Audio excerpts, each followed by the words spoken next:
dinleyicilerimiz hem sesleyicilerimiz GRT kanalı ilerlederken değişini size dinleyişleriz biz Valentina Çoban hem de benim kolegam ses aparatçısı Pavel Arnavut.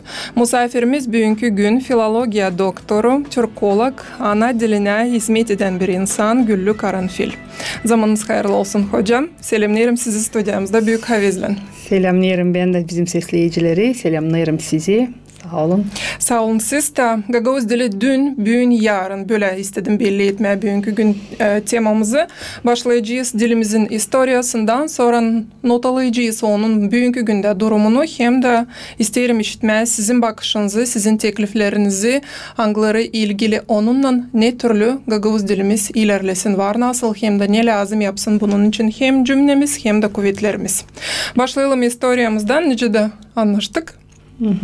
1957'de Yulay'ın 30'unda Gagavuz yazısı için karar devlet uğrunda kabul edildi. Oldu kendi yazımız, önemli bir olay. Sizin için ne kadar bu lazımlıydı o zaman Gagavuzlara değine? 1957 yıl Gagavuz dilinin ve nasıl demeye ani gelişmesinin bir başlangıcı. Elbette ki Gagavuz dili hep vardı. Elbette ki Gagavuz dilinde yazardılar. Biz biliyoruz. Hani yazardı Mikhail Çakir hem de başka Çakir'in başka aileden olan, soyundan olan Çakirler. Eski zamanlardan beri biz hep yazardık bizim dilimizde. Ama bizim bukvalarımız yoktu. Zaten 57'de verildi bizim özel bukvalarımız. Bizim özel bukvalarımız. Yazımız peydalandı. Yazımız peydalandı. Özel bukvalarımız koyuldu. Ö, Ü, C bukvalarımız bilirsiniz. Bu bukvalar özel. Başka dillerde, Moldovan dilinde böyle bukvalar yok. C'dan başka. C var. O zaman Kirildeydi. Moldovan dili de Kirildeydi. O zaman da Kiril alfabetinin temelinde verildi bizim yazımız. Oraya koyuldu. Ö, Ü hem de C. Elbette ki onlar Kiril bukvalarındandı. Bizim dilimize uygun bukvalar. Bizim dilimize uygun sesler hem de uygun güzel yazılı bukvalar var. Nasıldı demek Kiril'in üzerinde. Doğru. Bu iş başa çıksın diyene elbette ki bilgiç insanlar birleştirdiler kuvvetlerini. Böyle bir birlik sonra da oldu Gagavuz dilinden bağlı ama bugünkü günde var mı böyle bir birlik Gagavuz dilinin dolayında? Hocam sizin bakışınıza bilmiyorum. Ta ileri bana kalsa dilciler ta birlikte. Dilciler ta birlikte işlerdiler. Elbette ki her zaman bilim uğrunda da, bilim alanında da diyelim her zaman çekişmeler oldu, fikir ayrılıkları oldu. Ama şimdi ben sanırım hani biz ta ayrı ayrı işleriz. Ta birlik değiliz o kadar tenası ta ileri, ta birliktik. O zaman bir kuvvet vardı. Şimdi biz daha rahatız. Bizim dilimiz var, bizim avtonomiyamız var, bizim yazımız var. Biz şimdi rahatız. Ama o zaman insanlar dilciler değildiler rahat. Çünkü bunlar yoktu. Onun için onlar birlik olup yaptılar. Ama şimdi bana o lazım mı? Baksın başkaları. Ben mi çalışacağım? Sadece ben mi savaşacağım? Diyenler de az değil. Bizim dilcilerin içinde de, bizim aydınların içinde de. Ne yazık hani öyle. Yazık halizden. Çok yıl sıra vardı Gagavuz dilimizin yoğurtusunu kutladık. Yulay'ın 30'unda necede kabul edilmişti devlet uğrunda 57. yılda bu karar. Ama 2009. yılda Gagavuzya'nın halk topluluğu bu kararı değiştirdi. O zamandan beri ana dilimizin yoğurtusunu Aybaba Mikhail Çakir'in doğum gününde April'in 27'sinde geçiririz, kutlarız. Bilirim hani siz bu karara böyle biraz doğru söyleyeyim. Aykırı baktınız, kabul etmediniz. O sırada yanılırım. O zaman değil sizin bakışınız. Açıklayınız kendi bakışınızı. Doğru mu yapıldı o zaman 2009. yılda? Ben sanıyorum hani doğru bir adım yapıldı. Çünkü gene de aklımıza getirelim hani bu bizim yazımızın günü. Yazının verilmesi günü. Yani Gagavuz dili yazı dili oldu o günü. Ne dedik? 1957. yıl 30 Yul. Yazımızın olan günü. Bu kaldı historiada. Bu bir historik bir gün. Ama biz o yazıda mıyız şimdi? Biz şimdi artık o yazıdan değiştik Latine. Şimdi ne yapalım? Latin için de mi yapalım bir yoğurtu? Bizim o historik günümüz kalır. Bir gün gibi. O bizim bir datamız. Biz onu dil lazım unutalım. Biz onu lazım aklımıza tutalım. Hani Sovyetler zamanında 57. yılda Moldova tarafından imzalandı da verildi Gagavuz diline ofisyal bir yazı. Bu bizim yazı günümüz. Ama April ayında bizim ana dili günü. Bu iki datayı ben sanırım hani biz dil lazım karıştıralım. Onları biz dil lazım karıştıralım. O data hep bizim yurtumuz olacak. Dünkü data. 57. yıl. Ama ana dili günü o başka bir data. Ben sanırım hani dil lazım deme. Ben çok görüyorum hani diğerler yazımızın günü, Mikhail Çakir'in doğuma gününde yazımızın günü. O sadece günü. Ana dili günü var, nasıl diyelim ona. Ona ana dili günü diyelim. Ne için böyle yapıldı? Çünkü yazın, bakın, her bir yurtunun var bir niyeti. Bu yurtunun niyeti uşakların içinde bu günü kutlama. Yaz ayında uşaklar yok. Şkolalar kapalı. Onun için şkola zamanına uygun görüldü bu data. Ben sanırım doğru. Çünkü uşaklar o gün için bir aylık Gagavuz dili ayı yapıyorlar. Gagavuz dili haftası yapıyorlar. Gagavuz dili günü için türlü yarışmalar, bilirsiniz, videolar paylaşılır. Türlü viktorinalar yapılır. Biz bu yurtu uşaklar için yaptık. Bu yurtu bugün aktual olsun diyene. Bütün dünya görsün hani Gagavuz dili günü var. Gene de tekrarlayarım. Yazı günümüz başka. Dil lazım karıştırma bu iki yurtuyu. Yanlış deme. Ben bilmiyorum, neredeyse belki de öyle yazılı dokumentlerde. Hani bu bizim yazımızın günü. April ayı. Bence bu yanlış. Yazımızın günü değişilmez. Yazımızın günü de kaldı historiada. 57. yıl 30 Eylül. Ama dilimizin günü geçirildi. Daha doğrusu karar verildi. Mikhail Çakır'ın doğuma gününde kutlansın. O zaman belki bir şey yanlışlık oldu. Gagavuzya'nın halk topluluğu bu datayı değiştirerken, bu kararı kabul ederken. Çünkü geçirdiler April'in 27'sine, hem de adı ana dili oldu. Ama söylediğiniz gibi bu Eylül ayının 30'u da gene tarihimizde kalsın lazım. Mutlaka. O gün ayrı, bugün ayrı. O iki günü, iki datayı bana kalsa biz dil lazım karıştıralım. Onlar ikisi de bizim ayrı ayrı yortularımız. Ne kadar çok yortumuz olsa dille bağlı, o kadar çok aktual yapacağız bizim dilimizi. O kadar çok laf edilecek dil için. Doğru mu? O kadar çok işitilecek bizim dil için. Ona göre ben sanırım hani o yortu ayrı, bu yortu ayrı. Ayrı ayrı da lazım kutlansın. April ayında ana dilimize adalı olaylar yeterli mi sizince? April ayında ana günümüze olaylar yapılan şkola tarafından bana kalsa yeterli. Ama bana kalsa o günü değil, o ayı bana kalsa lazım yapma öyle hani herkes Gagavuzça laf etsin. Daha çok Gagavuzça laf edilsin. Şkolalar pak Gagavuzça yapsınlar. Böyle bir ortam yapsınlar. Uşaklar biz bu hafta laf ederiz sadece Gagavuz dilinde klasta.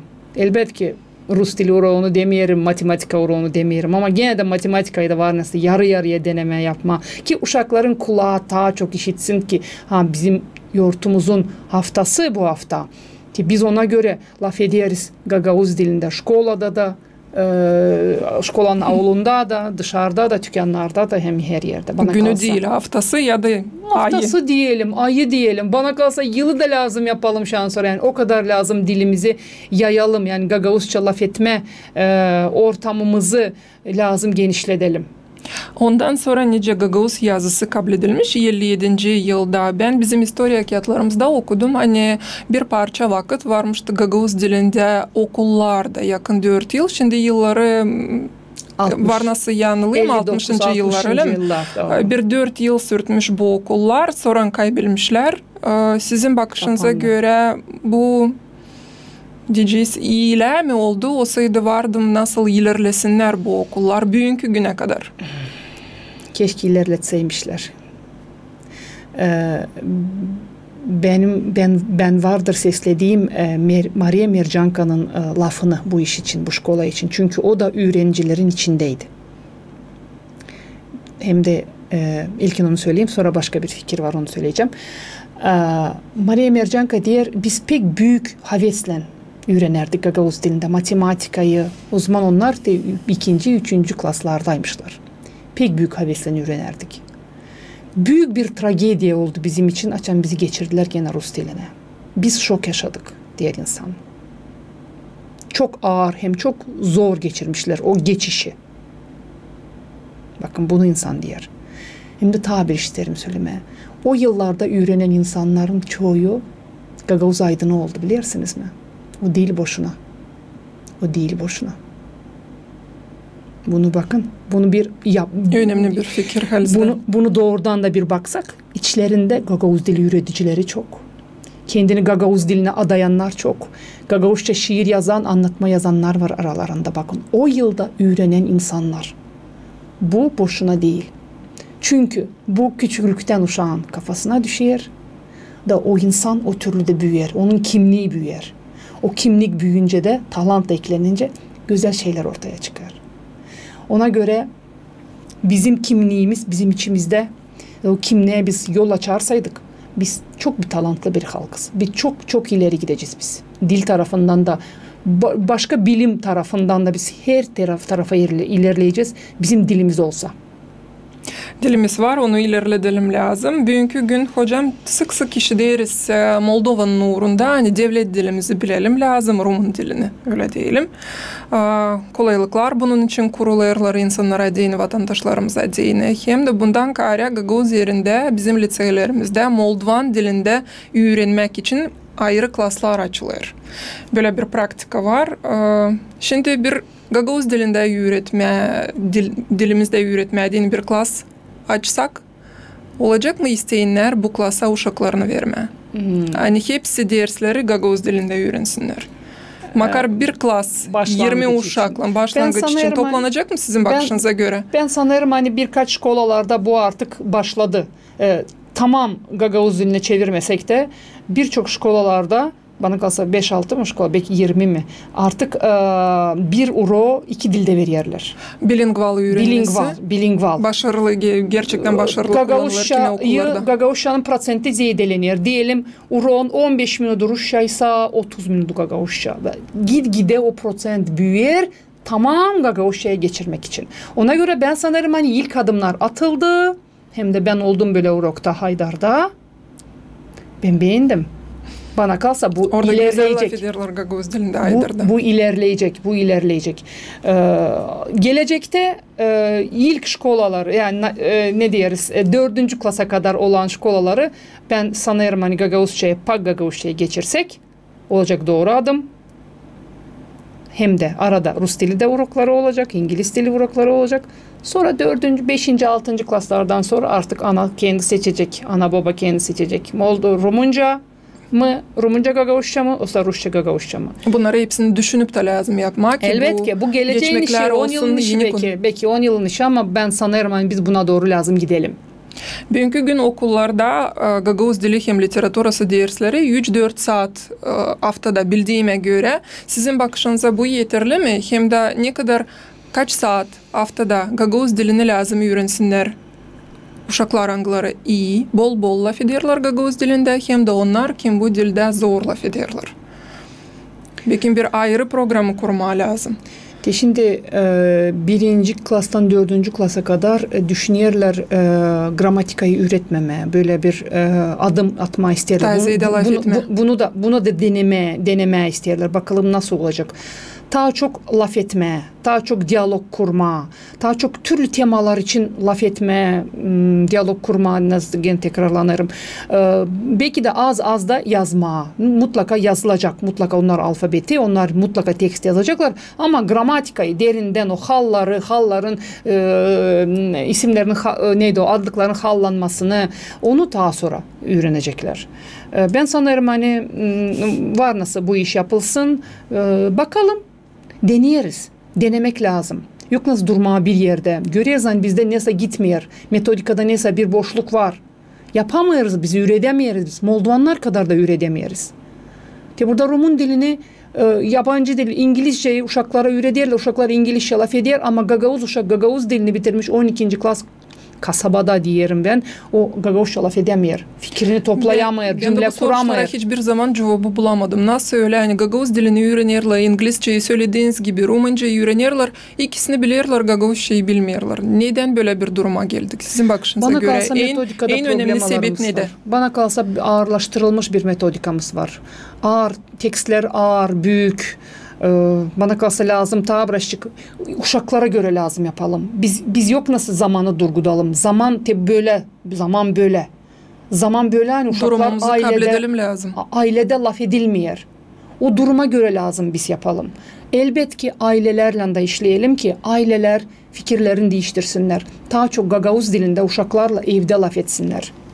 Çünkü bu uşak Gagavuzya'da büyür. Çünkü bu uşak yarın başkan olma isteyecek. Çünkü bu uşak yarın deputat olma isteyecek. Bilmek olmaz. Dünyanın her tarafı olabilir. Belki o talantlı bir aktör olacak. Ama Gagavuzya'da işleyecek. O aktör Gagavuzca aksentle laf edirse o nasıl bir aktör olacak? Sayılmayacak. Ona göre ana babalar uşaklarını yabancılık için büyütmesinler. Yani Rusça bilsin de Rusya'ya gitsin. Biz kendi vatanımıza lazım büyütelim uşaklarımızı. Gagavuz olarak büyütelim uşaklarımızı. Çünkü onlar burada doğdu. Onlar ikisi de ana baba Gagavuz, uşak Gagavuz.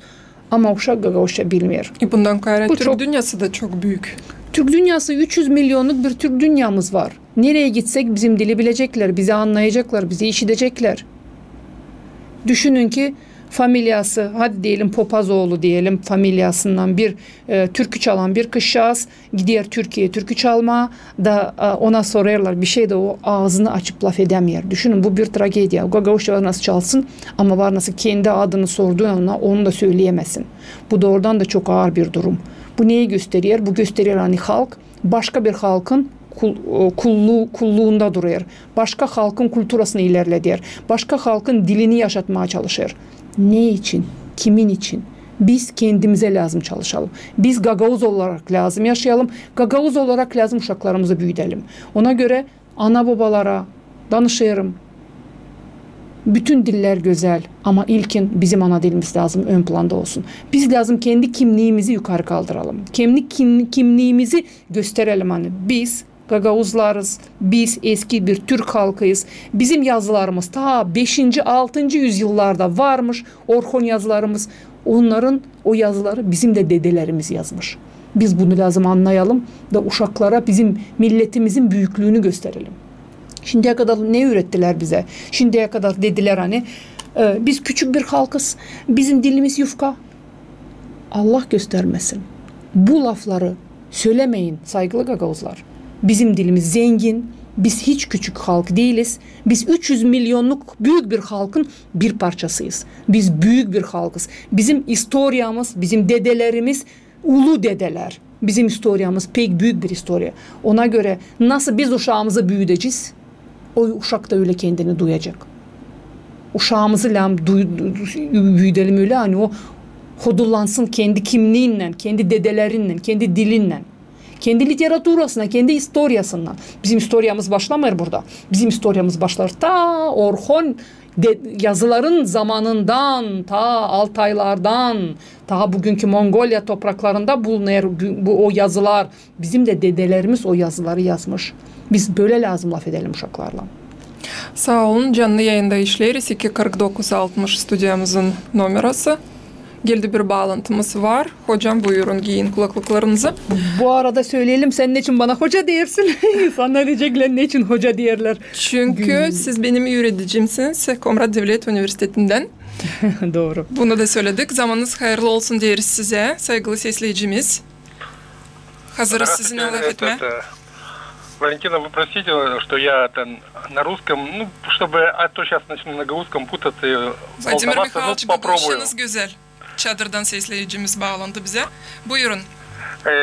Вы знаете, спасибо вам за то, что вы опять затрагиваете проблему гагаузского языка. Это очень важно и очень это глубокая эта тема. И чтобы понять, в чем проблема, почему наш гагаузский язык, это когда есть возможность его развивать оно не развивается, он не развивается, тут в двух словах не скажешь.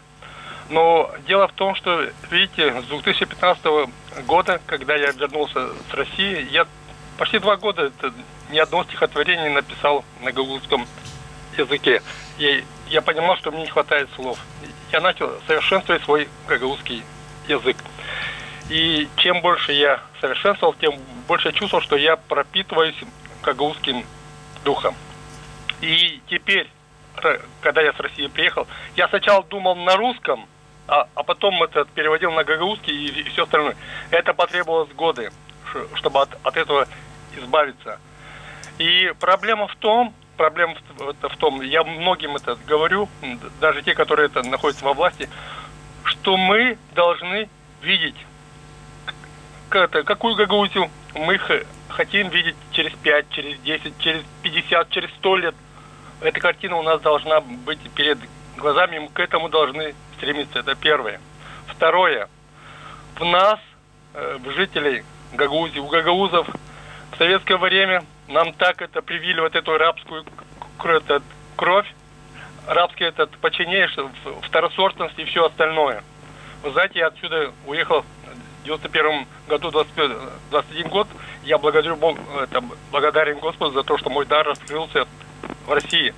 Избавляться от того, что я здесь второсортный, потому что я из этой многодетной бедной семьи, мне было очень сложно. Это должны были пройти годы. И когда я вернулся, уже вполне состоявшейся личностью, и то мне это сложно. Потому что опять это клеймо, это, скорее всего, будет на всю жизнь в России. Там не так. Там обращают внимание на то, какой ты есть сам по себе. Владимир Михайлович, так, Садан Ялвараджам Сизе. Сейчас, я одну секунду. И здесь у нас в Гагаузии большая беда. Талантам не дают дорогу. Один талант может сделать столько дел, что 100 бездарей вместе с посредственными не сделает столько, сколько один талант. Но, к сожалению, у таланта нет таких качеств, чтобы угодничать властям. Это не прерогатива таланта. И теперь у меня вопрос. Для того, чтобы развивать гагаузский язык, нам нужно в корне менять отношение к языку, к будущей Гагаузии. И самое важное, мы должны развивать литературные кружки. Это самые азы, с чего мы должны начать. Скажите, пожалуйста, правильно я думаю? Спасибо. Владимир Михайлович Карадинар bizimle laf etti. Şimdi çadırın yaşayını yazır şiirleri Gagavuz hem Rus dilinde hem de pek ister ki Gagavuz literaturamız ilerlesin. Elbette sağ olsun aradığı için, ama ben diğerim korkmama laf etmeye Gagavuz dilinde. Şaşırsak da, Rusça katsak da bir var çalışma laf etme, bir de var hiç laf etmeme. Ona göre ben teklif ederim gelen kere korkmayasınız, sakınmayasınız, yanıla doğrulayarız. Yanlışlık yapmasak doğrulmayacağız. Yanıla güzel dil ortaya koyarız. Elbette ki Gagavuz literatürası lazım, mutlaka gelişsin. Dil literatürası, Gagavuz dili de. Elbette ki uşaklar için, gençler için literatür dernekleri lazım olsun. Uşaklar o derneklerde lazım. Öğrensin yazma, denesin kendini, göstersin neyi var, danışsın beceren kişilere. Biz böyle bir dernek bu yıl üniversitede açma planladık. Studentler için Gagavuz Dili Derneği olacak. Orada olacak kolayı kendini deneyen, yazma isteyen gençleri toplama bir yere, onlara masterclass yapma, onlar şairlerle buluşturma, bakma nasıl onlar yazarlar, doğrultma, yardımcı olma. Belki de artık gelişmiş literaturaları var. Onlar için o zaman yol göstermek parlansınlar değil. O zaman Vladimir Mikhailович da aranıza alınız çünkü güzel, halizden güzel Gagavuz dilinde şiirleri var. Hem de ben de şaştım neden Gagavuz dilinde laf etmedi. Çünkü burada yayında ondan 1 saat sıradan laf ettik Gagavuz dilinde. Yok zarar. Ben sanırım hani gene de teklif ediyorum. Hiçbir zaman hiç kimseyi, herkes teklif ederim. Hiç kim korkmayın, hiçbir zaman yanlışlık yapma. Bize öğreticiler okulda derler kim utanır laf etmeye yabancı dilde o hiçbir zaman onu öğrenmeyecek. Bunu varınca demeye ana dilimiz için de kim utanır laf etmeye Gagavuzca öğrenemeyecek. Bol laf etmeye. Şüphesiz öyle. Hocam bu programaya hazırlanarken buldum böyle bir bilgileri. Açtım bir statüyü. Dünyada 7000 türlü dil var. Her yıl kaybeder 25 dil.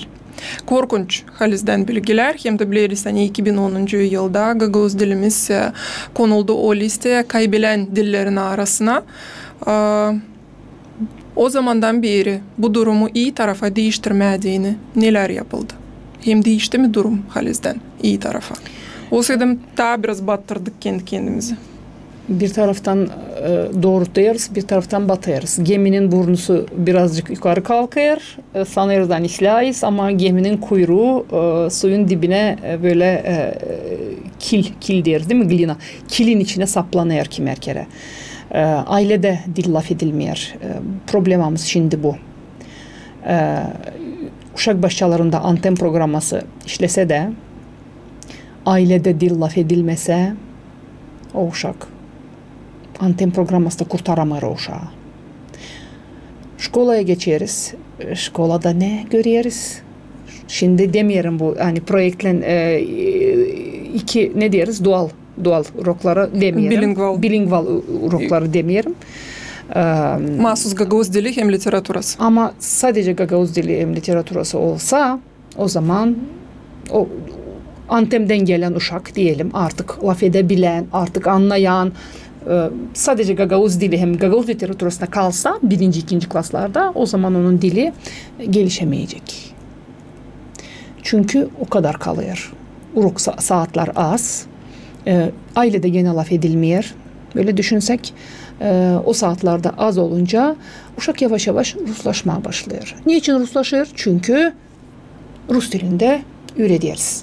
Çünkü bizim şkolalar Rus dilli şkolalar. Evde Rus dilli, şkolada Rus dilli. Bu uşak ne yapsın?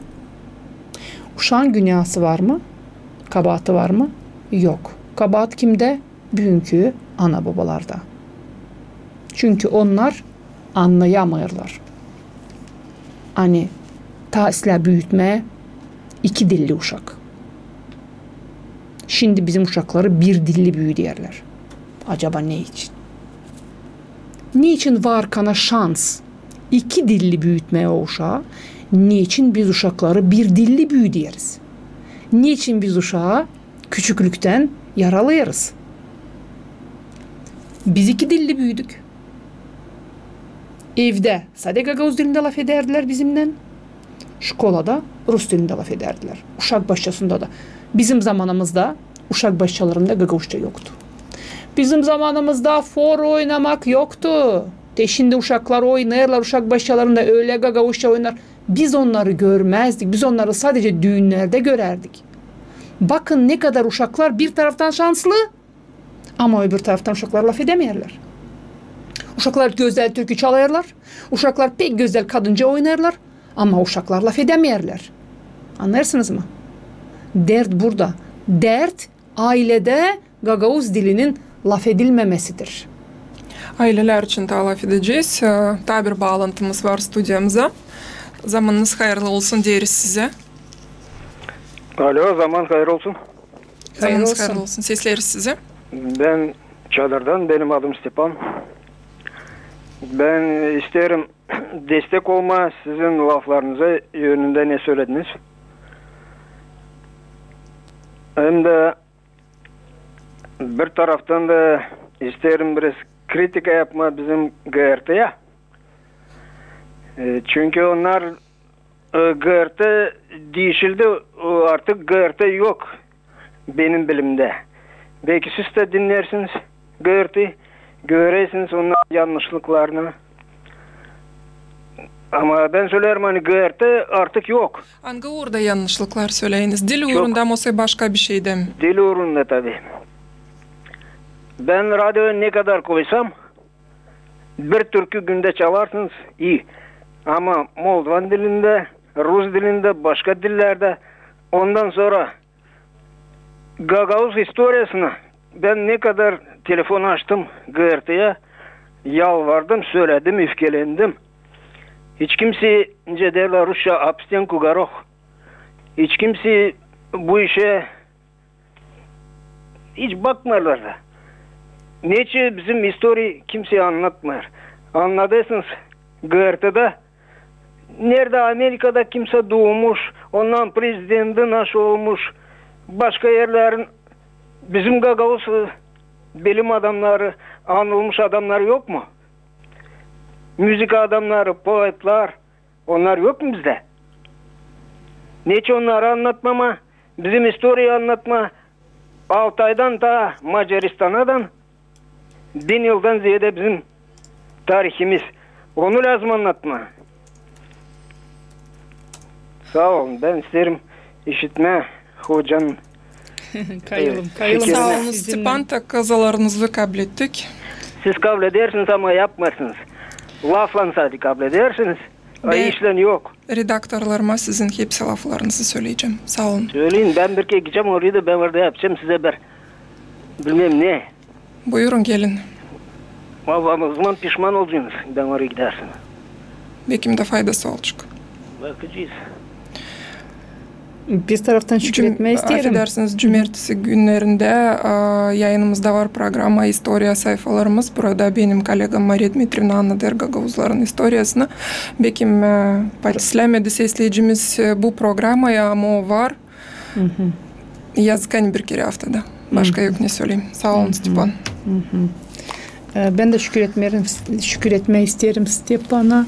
Çünkü bizim fikirlerimizi bölüşüyor. Çünkü o da bizim gibi düşünüyor. Çünkü o da bizim gibi dilimiz için rahatsız oluyor.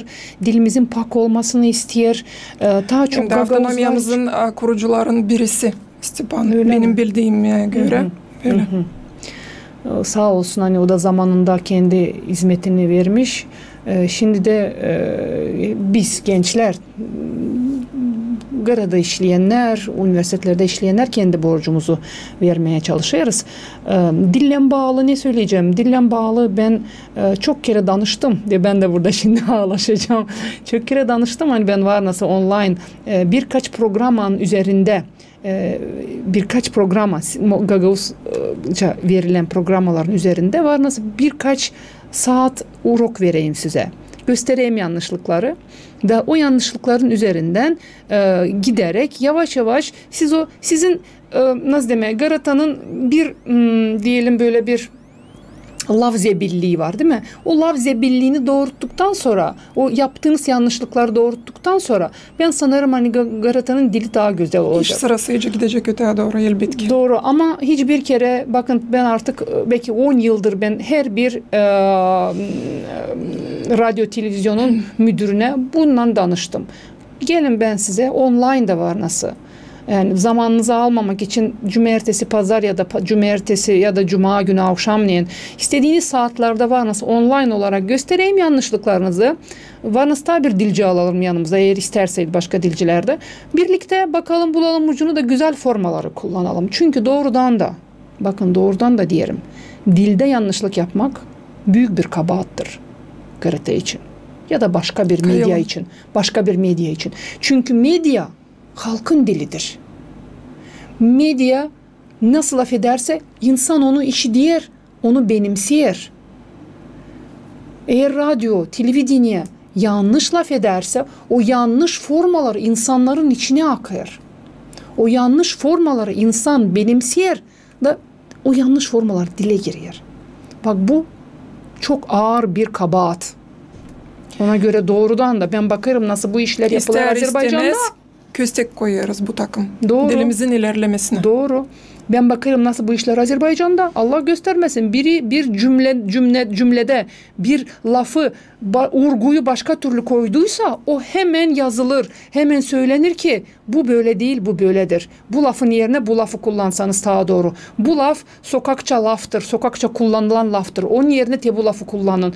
Bakın burada başka devletler, tek Azerbaycan değil, başka devletlerde bu problema çok yüksek uğurda bakılır.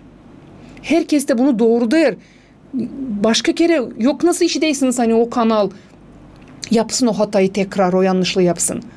Ama bizde burada sanki hiç kimseye bir şey değil lazım. Nasıl ben diyelim herkes kendi kabuğunda nasıl bir yumurtanın içinde o kabuğun içinde hiç kimseye bir şey değil lazım.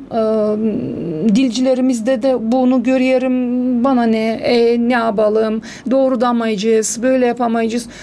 Ama birlik olmak lazım. Bizim dilimizin kaymaması lazım. Dilimiz kalsın lazım. Nasıl laf ederdi bizim eski dedelerimiz diyor. O zamanın dilimizi lazım biz kurtaralım. O dil nerede? O dil büyün folklorda. O dil büyün masallarda. O dil büyün bulunur manilerde, deyimlerde, atasözlerimizde, manilerimizde. Bak o dili biz lazım kaldıralım. O dili biz lazım kullanalım. Ama elbette zaman ilerler. Terminolojiye çıkar. O terminolojiyaları lazım çıkaralım ortaya koyalım. Yoksa bulalım. Nereden bulalım? Türk dünyasından bakarız. Roman dilinden bakarız. Ortak bir termin ama çıkarırız. Ama bu terminleri yayınlarımızda kullandıkça bize izleyicilerimiz, seyredicilerimiz elbet derler. Bu lafı nereden aldınız? Bu Gagavuz dilinde yoktu. Siz Gagavuzca değil, siz Türkçe laf edersiniz. Bize böyle de takazalar var. Elbet ki kabul ederim. Çok yanlışlık yaparız yayınımızda. Ama birbirimizi de zor doğrultma. Çünkü herkesi var nasıl desin. Ben böyle alıştım, ben böyle bilirim, böyle de laf edeceğim.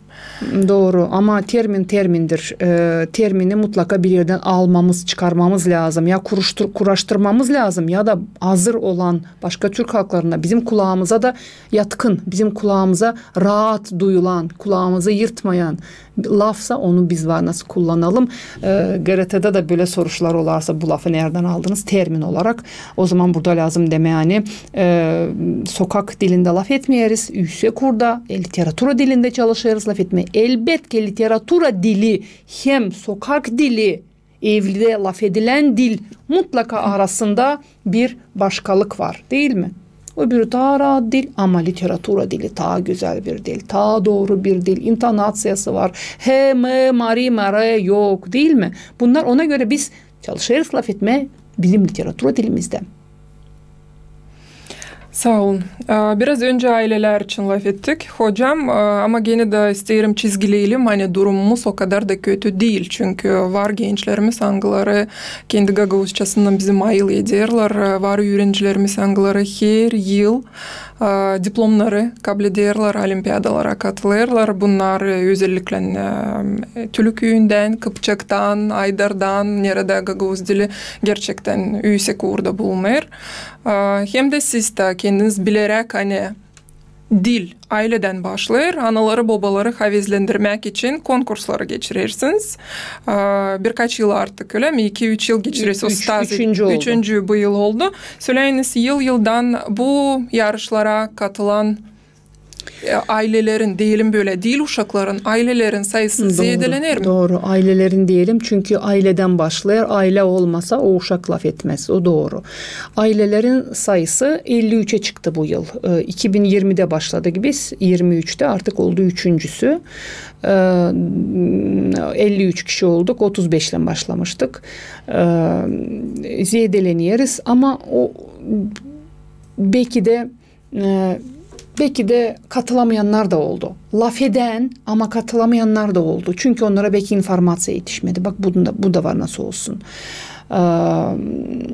Ne yazık hani bu 53 uşağın içinde diyeyim hani bunlarla sade Gagavuzça laf ederler. Yalan söyleyeceğim. Laf etmerler sade Gagavuzça. O uşaklarla Rusça daha çok laf ederler ne kadar Gagavuzça. Ne yazık hani öyle. Ama uşağın videosu 5-6 kere çekilmiş. Uşak ezberlemiş. Da uşak geliyor. Ama görüyorum hani laf ederken siz öğrendiniz aralarından seçme onları kim halizden Gagavuzça laf eder hem de kimi öğrenmiş bir. Bilirsiniz mi nasıl kolay seçmeye. Can uşak kendi diyalektinde laf eder. O zaman anlayırsan uşak evde laf eder. Anlarsınız mı?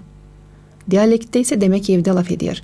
Literatür dilinde laf ederse Kıpçaklı ya da Tülüküylü demek ki laf etmiyor. Demek ki ezberlemiş.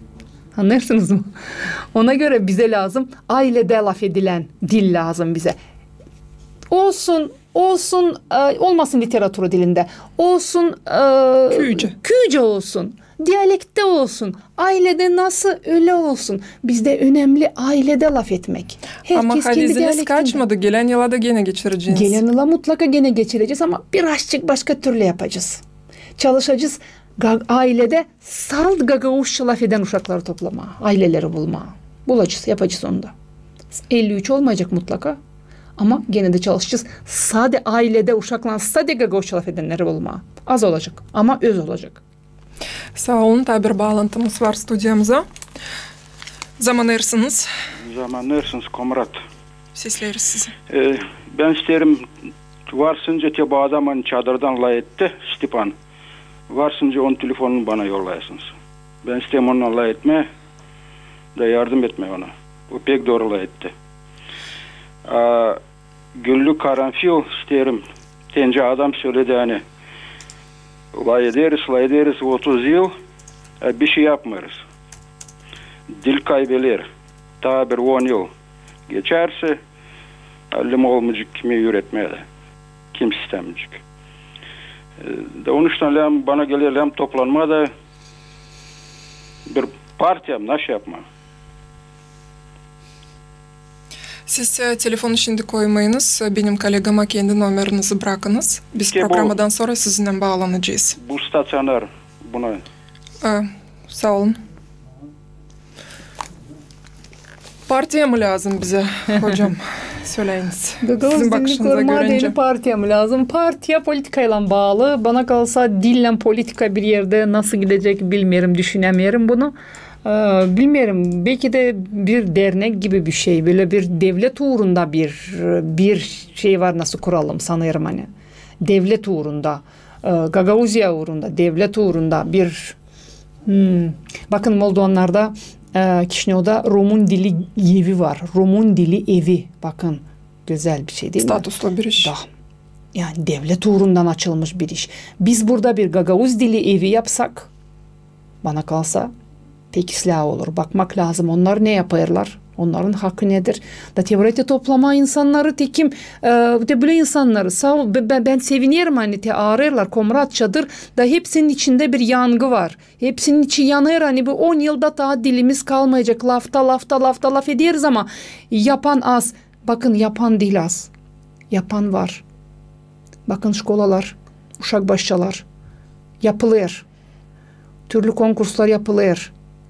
Ama neyse gene iyisik, neyse gene dil doğru, neyse gene yanlış. Biz ailelere giremeyiz. Bakın bizim derdimiz bu. Bakın bizim zamanımızda hiçbir şey yapılmazdı. Ne dernekler vardı, ne yarışmalar tutarsınız bakın. Yoktu bir şey ama pek güzel ailede bir gagavuşçamız vardı. Bizim derdimiz ailede gagavuşça laf etmemektir. Ben eminim hani bugün 3 kişi tekim bugün telefon açtı. Ben biliyorum hani onlar ailede eğer onların vunukaları varsa onlar gagavuşça laf etmeyerler. Eğer laf ederlerse telefon belki de yanılırız. Umutlanıcıysan yanılırız. Bir Allah'ım yanılalım. Yeniden bağlanınız da söyleyiniz. Halizden meraklı olacak öğrenme. Da. Biz jurnalistlerin içine dönerek isterim söylemeye. Yani biz jurnalistler, Gagauz dilinde laf eden jurnalistler kimi sıra türlü zorluklarla karşı geliriz. Açan kuvvette bulunan insanlar, önderciler, primarlar bize derler Gagauz dilinde laf etmeyeceğim. O bir panayır dili. Ben size Rusça söyleyeceğim. Siz bu informasyayla yapın ne yapacağınız. Gagauzca laf etmeyeceğim. Bu bizim böyle gücendirir bizi. Çok büyük bir kabahat dil kendi ana diline demeye panayır dili. Ben sanırım hani böyle insanlar tahtla işlemesinler öyle yüksek uğurlarda. Çünkü o böyle derse o zaman başkaları ne diyecek diyelim. Hem de o sadece bize biz belli değil o da kime sayıda der de kiminse bakışını belki de değiştirir. Çok acı bir iş. Politikaya gene geçelim. Hocam Gagauzya'nın halk topluluğu tezle Bakanlık Komitetine azaları baksın hem kabul etsin lazım. Başkan Evgeniya Gutsul artık temsil etti. Bakanlık Komitetine teklif edilen o azaları gördük. anladık. Hani bu kişilerin arasında var öyleleri kim Gagavuz dilini bilmiyor. Çeketse de öğrenme, tez öğrenmeyecek. Siz bu informasyayı, bu haberi ne türlü kabul ettiniz? Gördükçe kim var bu listede, kim teklif edilir bakanlık komitetlerinin başlarına? İlk gördüğüm o hani 3 kişi hallere laf etmeyer hiç. Değil Gagavuz. Gagavuz dilinden hiçbir bağlılığı yok. Gagavuz yayılanına bağlılığı yok. Yanılmırımsa var nasıl yanılayım da. Hani bir yılın içinde ben öğreneceğim söz verme öyle de olmaz. Bir yılın içinde öğrenseydin de sonra gelseydin diyeceğim ben. Çünkü kanun kanundur. Eğer Gagavuz dilini herkes bilmeliyse o Kanunda zaman... yazılı hani bakanlıkların başları mutlak Gagavuz dilini bilsinler lazım. Hem de bol bol laf etsinler. Bilirsiniz mi? İkisinden kare. 2 kişi var nasıl laf etmesin, laf edemesin. Böyle bir karar alındı. Hani 2 ama çok önemli 2 kişi varsa. Bu komandanın sayısından 2 kişi. Bu komandanın olmasın, başka komandanın olsun ben genel diyelim. Hani 2 kişi dil bilmeyen kişiyi de kanuna göre ne yazık hani ben kayıl değilim bundan. Ben şimdi çok pişmanım hani böyle bir kanun var. Çünkü bir insan Gagavuzca laf etmese artık bütün o 30 mu 40 mu kişi Rus dilinde zorunda kalacaklar. Çünkü o var da ortaya anlarsınız mı? Böyle olmaz. Bu yanlış bir karar. İnanıyorum hani var nasıl olsun çok talantlı, çok akıllı. Ama o insan hiç olmasa kendini bir yılın içinde doğurtmasa, Gagavuz diline geçmese de o toplantılar Gagavuzca yapılmasa o zaman sanıyorum hani boşuna hepsi. Bilmiyorum bakalım nasıl olacak. O zaman var nasıl diyeyim yani Gagavuz dili ilerlemeyecek öylece biz kullanılmayacak orada halk topluluğunda da bakanlık komitetinde de çünkü onların bana kalsa her ikisi için bunlar bir türlü orada da halk topluluğunda da bir kişi Gagavuzca bilmeyen varsa hayda bitti Gagavuz dili orada hepsi Rusça laf eder çünkü o bir kişi Allah göstermesin o anlamıyor bizi öyle mi? Bakın 40-50 kişi bir bilmeyene göre kurban gider dilini kurban verir laf eder öbürünün dilinde. O bir kişinin dilinde laf ediyor. Anlarsınız mı? Bu çok güç bir şey. Bu çok yanlış bir şey. Çok yanlış bir şey. Biz lazım kendi ana dilimizde laf edelim. Biz lazım bu politikayı ilerletelim. Kimi yerde sert gözükelim. Ne yapalım? Desinler sert bunlar, kötü bunlar. Ama biz dilimiz için sert de lazım olalım. Kötü de lazım olalım. Agresif de lazım olalım. Dilimiz için. Dilimiz yaşasın deyini biz bunlar yaparız. Başka için yapmayız. Anlarsınız mı? Lazım yapalım. Lazım yapalım. Dilimiz ya olacak ya ölecek. İkisinden biri. Biz lazım karar verelim. Ya öldüreceğiz onu ya onu ilerleteceğiz. Daha bir bağlantımız var. Sesleyelim. Zaman ayırsanız. Söyleyeyim mi? Sesleriz sizi. Buyurun. Ben bir gözlem. Ben büyük yaşta adamsan soracağım sesleyemce bu gösteriyorlar televizyonda Gagavuz dilini pek zorlayı derler. Bu beni bir iş öyle ben düşünüyorum hani tersinde ettiler hani Gagavuz her yerde olsun nasıllar Rgodyası yerlerde Gagavuz dili. Bizde deputatlar hepsi Gagavuz. Halk topluluğu.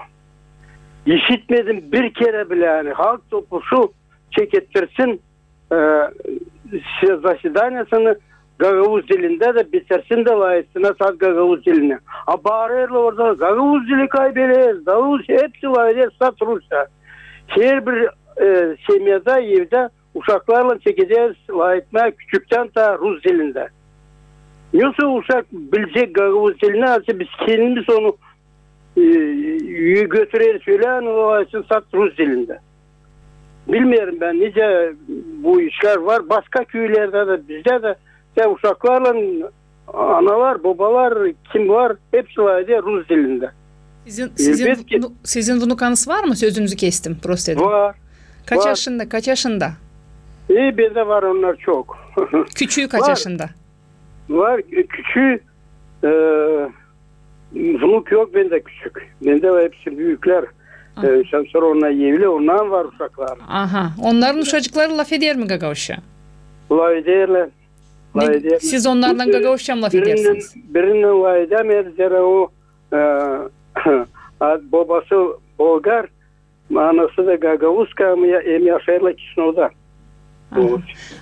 Ama o yaza gelecek. Birinin adam Moldovan, kendisi de Gagavuzka, onlar da Kişinev'da yaşayla. Ben onları mana bulmuyorum. Ben söyleyeyim de köylerde, Gagavuz köylerinde hepsi savaşta uşaklarla layıklar sat Rus dilinde. Народное собрание, ben de bu halk topluşu, ben prema kimer kere böyle gelir bana ne şu adamlar orada bağırırlar, ne sizler Gagavuz dili kaybeder. Kendileri sat Rusça ederler. Gagavuz dili kaybeder, Rusça bağırırlar. Doğru dersiniz. Doğru dersiniz. Sağ olun. Sağ olun, hani açıkladınız kendi bakışınızı. Doğru. Ne söyleyeceğiniz hocam? Doğru. Adam beş gözlü. Beş gözde de Tenas'da başka köylerde de uşaklar ailede laf ederler Rusça. Ne yazık hani öyle. Ya da anlayırlar, Gagavuşça ama laf edemiyorlar. Ben de söyleyeyim mi? Pek çoğu da anlamıyor da Gagavuşça. Böyle de var. Böyle de var. Çünkü o uşaklar hiç Gagavuşça laf etmirler. Karı koca aralarında laf ederler Gagavuşça. Ama uşağa dönünce sanki böyle bir kafalarında bir şey böyle çırt geçerler Rus diline, uşaklar Rusça laf ederler. Ne için? Böyle kenardan bakınca pek çirkin bir tablo oluyor. Ne için? O şkolada da, uşak başısında da Rus dilini öğrenecek. Sen ondan Gagavuşça laf et ki, orası Rusça öğretsin. Sen de Gagavuşça öğret ki, o uşak iki dilli olsun, bir dilli olmasın. Bunu tekrarlayırım. Ama adamın adını öğrenemedik mi? Söylemedi adını. Beş gözlü Batyumuz diyelim, bizden büyük. Vnukacıkları eve gelirse bakın ana dili diyeriz. Ana dili, anası, uşakların, vnukaların anası, anaları, hepsi ikisi de Gagavuzka, nasıl ben anladım. Sanıyorum hani ana dili anayla geçiyor. Ben size örnek söyleyeyim. Kişinev'da yaşarlar. İsterse yaşlansınlar Japonya'da. Ailede eğer Gagavuzça laf edilerse o uşak Gagavuzça laf edilecek. Ama bakın şimdi diyeceğiniz kocası Bulgarya'da, kocası Moldovan diyeceğiniz. İslam. Bakın böyle bir olay söyleyeyim size. Finlandiya'da bizim bir kızımız, Gagavuz kızımız Finlandiya'da evli. Kocası Fin. Uşak 9 aylık. Uşak anlayar Fince. Hem uşak anlayar Gagavuzça. O uşak şimdi geldi Malis'in yanına. Alexander Kristova onun Malis'i. Da o uşak böyle mali var kana Gagavuz dili ilerleyecek. Öyle kız var kana. Öyle mali var kana. O uşak ilerleyecek. O uşak hepsini anlar Gagavuz dilinde. Onu ver, bunu kaldır. Nerede diyadusun, nerede ver filcanı. O uşak hepsini anlar. 9 aylıcak Leo adını da söyleyeyim. Leo Finlandiya'da Gagavuzca anlar. Ne? Şimdi bu ana, Leo'nun anası üredebildi de Kişinev'da yaşayan bizim beş gözlü Batumuzun vnuçkası üredemedi mi? İstemeye lazım. Prinsipiyal olmaya lazım. Koymaya kafaya lazım, hani bu uşak iki dilli öğrenecek. Sen kocam Moldovansın, sen uşakla laf et Moldovanca, ben Gagavuzkayım, ben laf edeceğim uşakla Gagavuzca. O uşak iki dilli büyüsün lazım. Uşakları sakatlayırız bir dille yapıp. O bir dille nereye gidecek o uşak? Rusya'ya mı? Rusya'ya da yollar kapanıyor. Ne olacağı dil belli. Biz kendi dilimizi ve hem de Moldovan dilini bilelim lazım. Biz burada yaşıyoruz. Biz buranın vatandaşıyız. Bu bizim toprağımız. Biz kendi dilimizin kıymetini bilelim. Hem de Moldovan dilin kıymetini bilelim. Biz Moldovan içinde yaşarız. Bütün dokumentasyon Moldovan dilinde. Ona göre teklif ederim bütün analara. Bakmayarak yaşarsınız Japonya'da mı, Kişinev'da mı, Komrat'ta mı, çadırda mı. Analar lazım uşaklarına laf etsin kendi ana dilinde.